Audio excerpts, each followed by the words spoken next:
है। प्रशासन द्वारा कैश सहित अन्य संदिग्ध वस्तुओं की जब्ती की जा रही है और प्रदेश की अलग अलग इन्फोर्समेंट एजेंसियों यानी कि ईडी ने मार्च महीने की शुरुआत से अब तक नशीली दवाओं, शराब, कीमती धातुओं, मुफ्त बांटी जाने वाली वस्तुओं और अवैध नगद राशि के रूप में जब्ती की गई है और जिसका आंकड़ा 800 करोड़ रुपए के पार पहुंच गया है। मुख्य निर्वाचन अधिकारी प्रवीण गुप्ता ने बताया कि सीजर के मामले में राजस्थान ने इस बार नया रिकॉर्ड बनाया है। भारत निर्वाचन आयोग द्वारा जारी किए गए आंकड़ों के अनुसार राजस्थान जब्ती के मामले में देश में पहले स्थान पर है।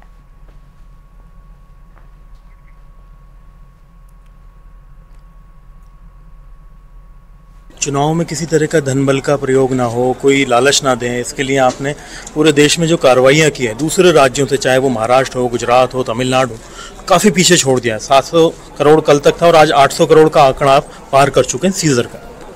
देखिए, सीजर जैसे मैंने बताया कि हमारे एक टीम एफर्ट है, ये FST, फ्लाइंग स्क्वाड्स और स्टैटिक सर्विलियंस टीम कहलाती है SST। ये लगभग 3700 है, इनका जाल बिछा हुआ है पूरे राज्य में। 24/7 ये निगरानी रख रहे हैं 16 मार्च से, जब से आचार संहिता लगी है। साथ में हमारी जो 25 सेंट्रल एजेंसीज और स्टेट एजेंसीज हैं जो इसके लिए काम कर रही है। सबसे मुख्य उसमें पुलिस है, फिर इनकम टैक्स है, एक्साइज डिपार्टमेंट है, CGST और SGST। इस तरह से नारकोटिक्स और ड्रग्स वाले विभाग हैं जो कि मुख्य रूप से इनकी वजह से कार्रवाई हो रही है। और एक सी विजिल ऐप का ज़्यादा से ज़्यादा उपयोग हुआ है, उससे हमें काफ़ी सूचनाएं मिल रही हैं। और FST और SST की इंटरसेप्शन और चेक पोस्ट पर हमने 236 के आसपास चेक पोस्ट लगाई है, जो अब जैसे जैसे इलेक्शन आता है बढ़ती जाती हैं। उन चेक पोस्ट की संख्या बढ़ाई जाएगी दोनों तरफ, राज्य में हरियाणा और पंजाब और UP द्वारा भी बढ़ाई जाएगी और हमारे ओर से भी बढ़ाई जाएगी। जब उनके चुनाव होंगे तब हम लोग उनको सहयोग देंगे। साथ में ड्राई डे होगा, चुनाव वाले दिन ड्राई डे होता है, 48 आवर्स का ड्राई डे हो जाएगा 17 की इवनिंग से। तो इस तरह से जो निष्पक्ष और भय मुक्त वातावरण में चुनाव कराना। शुक्रिया सर आपका। तो आप हैं प्रवीण गुप्ता, राजस्थान के मुख्य चुनाव अधिकारी हैं। तैयारियों को लेकर के बड़ी बेबाक बातचीत की, जिस तरह से राजस्थान कई मामलों में देश में नंबर 1 आया है, कई चीज़ों में नई तैयारियां की जा रही हैं, तकनीक से लेकर के नवाचार और निष्पक्षता से लेकर के हर तरह की तमाम चीज़ें पूरी कर ली गई हैं।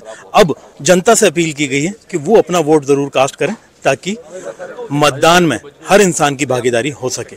अरबाज अहमद, न्यूज़ 18 के लिए जयपुर से। और जयपुर के बाद कश्मीर के श्रीनगर से आपको खबर बताते चले, जहां पर झीलम नदी में जमीन धंस गई। करीब 30 से 40 फीट तक जमीन धंसने को लेकर प्रशासनिक अधिकारी भी मौके पर पहुंच गए। अभी कारण स्पष्ट नहीं हुआ है कि अचानक ये जमीन क्यों धंस गई है। जमीन एक खेत में धंसी है, ऐसे में किसी तरह का कोई नुकसान नहीं हुआ है। रूड़कसर के सहजरासर गांव के पास एक खेत में किसान सुबह पहुंचा तो उसने देखा कि करीब 1 बीघा जमीन धंस गई है। ऊबड़ खाबड़ जमीन, कहीं छोटे छोटे टीले तो बीच में से टूटकर नीचे धंस गई है। साफ तौर पर दिखाई दे रहा है कि यहां से जमीन नीचे चली गई है।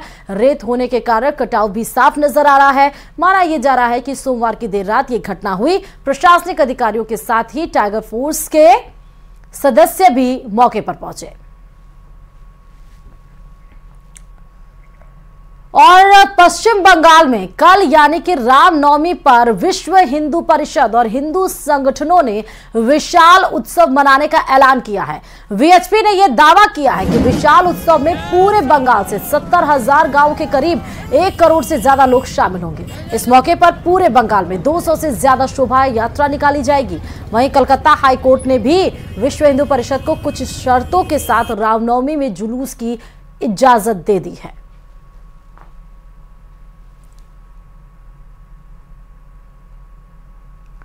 तो जहां कल 17 नवंबर है, कल रामनवमी मनाई जाएगी, जहां पर रामलला विराजमान हुए थे, उनके ऊपर सूर्य की किरणें पड़ेंगी, सूर्य की किरणें से उनका राज तिलक होगा। तो वहीं कलकत्ता की सियासत में अब रामनवमी क्या तड़का लगाती है, क्योंकि विश्व हिंदू परिषद ने तो साफ तौर पर कह दिया कि 1 करोड़ लोगों की भीड़ होगी और तमाम जगह से शोभा यात्रा भी निकाली जाएगी। कलकत्ता हाईकोर्ट ने हालांकि कुछ शर्तों के साथ इस आयोजन को करने की परमिशन दी।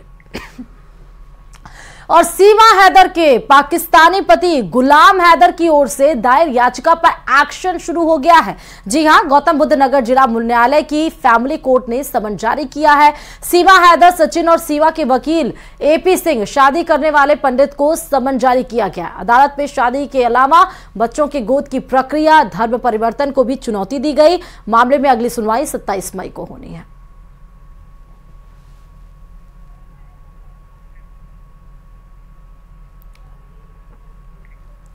और जुबैर खान बदसलूकी मामले में बड़ी अपडेट सामने निकल कर आई है। बड़ी खबर आपको बता रहे हैं, जहां पर टीकाराम जूली के दफ्तर पर इसको लेकर बैठक हुई। टीकाराम जूली से मुस्लिम समाज ने सफाई भी मांगी है, क्योंकि मुस्लिम समाज ने साफ तौर पर बहिष्कार कर दिया था। जो कुछ बहस हुई थी, हार का मेरे माथे पर कलंक लगाना चाहते हैं जुबैर, ऐसी बात कह रहे हैं। मेरे बुढ़ापे की राजनीतिक हत्या की कोशिश की जा रही है। जुबैर की पत्नी साफिया भी बैठक में भावुक हो गई। टीकाराम जूली और जितेंद्र सिंह पर गाड़ी से देखते रहने का आरोप है।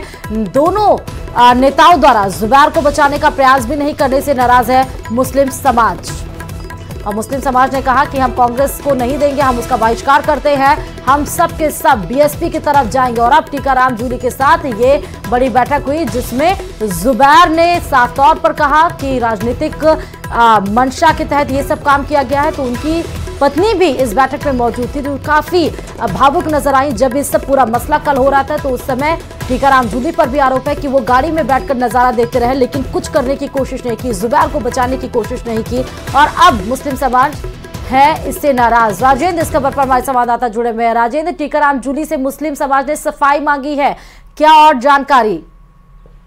जी, ये पूरा कल प्रियंका गांधी के रोड शो के समाप्ति के दौरान जब 4 बार के विधायक जुबैर खान के साथ पुलिस की बदतमीजी हुई थी, बदसलूकी की गई थी, धक्का मुक्की की गई थी, इस दौरान जो वीडियो बनाया था, वीडियो में दिखाई दे रहा है कि कांग्रेस के शीर्ष नेता प्रियंका गांधी, अशोक गहलोत, पूर्व सीएम और जितेंद्र सिंह और टीकाराम जूली सहित कई नेता जो ऊपर गाड़ी में मौजूद थे, उनके ऊपर मुस्लिम समाज के लोगों का कहना है कि इन्होंने कोई भी प्रयास नहीं किया। जब पुलिसकर्मी सीनियर कांग्रेसी नेता से बदसलूकी कर रहे थे, तो उससे मुस्लिम समाज नाराज है। मुस्लिम समाज के लोगों के द्वारा एक मुहिम शुरू की गई है कि कांग्रेस के नेताओं के द्वारा जुबैर खान का अपमान देखते रहे और उनके खिलाफ कोई एक्शन नहीं लिया, इसलिए कांग्रेस का बहिष्कार करने की चेतावनी दी जा रही थी। गोविंदगढ़ क्षेत्र में मुस्लिम समाज के लोगों के द्वारा मीटिंग करने के बाद ये निर्णय लिया गया कि वो दूसरे प्रत्याशी को समर्थन देंगे। उसी बात को लेकर के आज कांग्रेस की मीटिंग हो रही थी और मीटिंग के दौरान जुबैर खान और साफिया, टीकाराम जूली सहित कांग्रेस के बड़े नेता वहां मौजूद थे। उसी दौरान सफिया खान जो है पूर्व विधायक है रामगढ़ से और जुबैर खान की पत्नी, उन्होंने सवाल किया कि जो जुबैर खान के संग घटना हुई थी वो अगर टीकाराम जूली और जितेंद्र सिंह के साथ होती तो वो क्या करते। इस बात को लेकर के राजेंद्र, बहुत छोटा सा सवाल है, क्या सफाई दे पाए हैं टीकाराम जूली या फिर नहीं? नहीं, टीकाराम जूली ने सफाई दी है कि ये भाजपा का ऊपर आरोप लगाते। ठीक है, बहुत बहुत शुक्रिया राजेंद्र तमाम जानकारी देने के लिए इस खबर पर। और अगली खबर, चालकों की मनमानी के चलते न केवल यात्रियों को परेशानियों का सामना करना पड़ा है, बल्कि रोडवेज डिपो को लाखों रुपए का घाटा भी हो रहा है। रोडवेज बस स्टैंड के गेट के पास ही निजी और प्राइवेट बसों का जमावड़ा लगा रहता है। यह बस संचालक अपनी मनमर्जी करते हैं और यात्रियों को बस स्टैंड के अंदर प्रवेश करने से पहले ही अपनी बसों में बिठा लेते हैं। हालांकि परिवहन विभाग की ओर से निजी और प्राइवेट बसों के ठहराव के लिए नया बस स्टैंड बनाया गया है, लेकिन यह बस संचालक अपनी मनमर्जी करते हैं और बसों को रोड पर ही खड़ा करके हादसे को न्योता भी दे रहे हैं। और क्योंकि जयपुर के दौरे पर है निर्मला सीतारमण, क्या कुछ वो बोल रही हैं वो आपको सुनाते हैं। And even at the borders with Myanmar, the tropical jungles. So I pay my respects also to the armed forces, which is represented adequately by people from Rajasthan.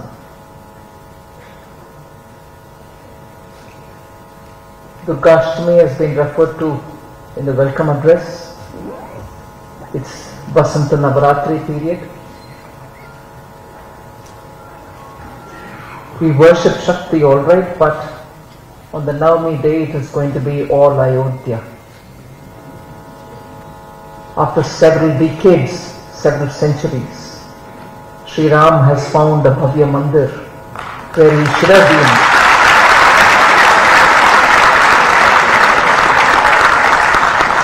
Where he should have resided, and as you say in Rajasthan, Virajman in that holy, beautiful Bhavya Mandir forever, for always.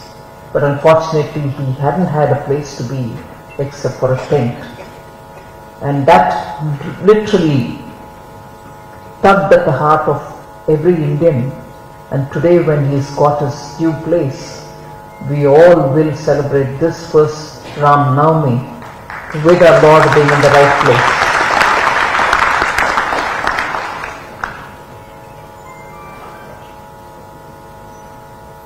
And with the Pran Pratishtha of Sri Ram, all of us can hope, and I'm sure we'll realize our dreams.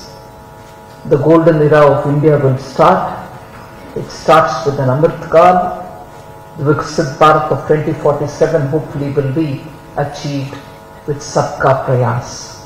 And in that, the intellectuals, the knowledge torchbearers of India, who largely reside in Rajasthan, will have a big role to play, and I'm happy to start my campaign in Rajasthan addressing the intellectuals.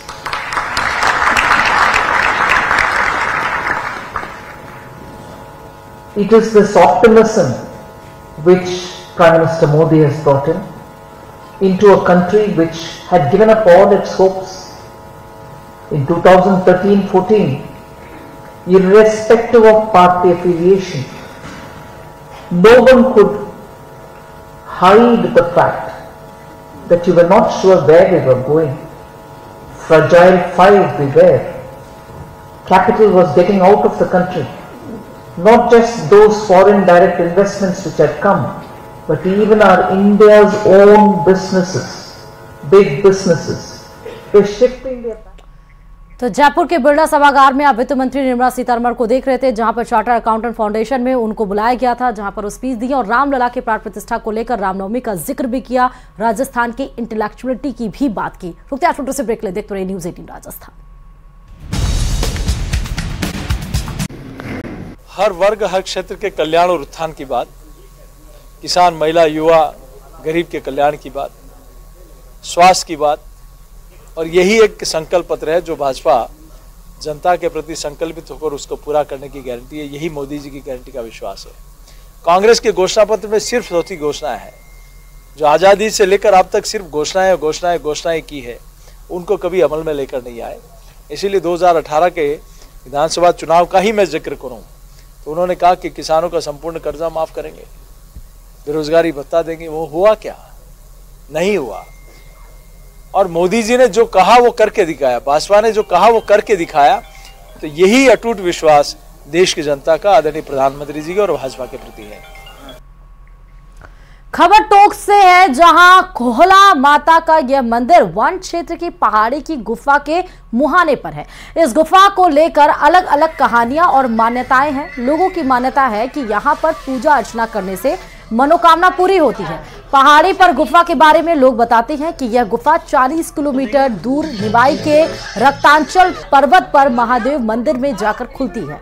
हालांकि मौजूदा समय में करीब 150 से 200 metre बाद गुफा बहुत पतली हो जाती है। मंदिर के पुजारी का यह भी कहना है कि यह गुफा न सिर्फ निवाई रक्तांचल पर्वत महादेव मंदिर तक जाती है, लोगों की मनोकामना भी यहाँ पर पूरी होती है। यही कारण है कि लोग यहाँ दूर दूर से आकर मन्नत मांगते हैं। मनोकामना पूरी होने पर लोग यहाँ आकर सवा मणि भी करते हैं। अरावली पहाड़ियों के बीच खोला माताजी का मंदिर है। इस माताजी के मंदिर को लेकर नवरात्रा में काफ़ी लोगों में उत्साह रहता है, लोग यहाँ आते हैं। अरावली की पहाड़ी के मुहाने पर यह मंदिर स्थित है और पहाड़ी के बीच में एक सुरंग है। ये मान्यता ऐसी है कि करीब 40 किलोमीटर दूर रक्तांचल पर्वत निवाई में जो महादेव जी का मंदिर है वहां तक जाती है। हालांकि ये अभी मौजूदा वक्त की बात करें तो करीब 100 से 150 मीटर तक आगे जाकर के बंद हो जाती है। साफ सफाई भी आगे नहीं है, लेकिन मान्यता ऐसी है कि ये करीब 40 किलोमीटर दूर ये सुरंग जाती है। ये सुरंग है, इसको भी देखने के लिए ज्यादातर लोग आते हैं। न्यूज़ 18 राजस्थान, दौलत पारिक, टोंक। और खबरों का सिलसिला अभी जारी।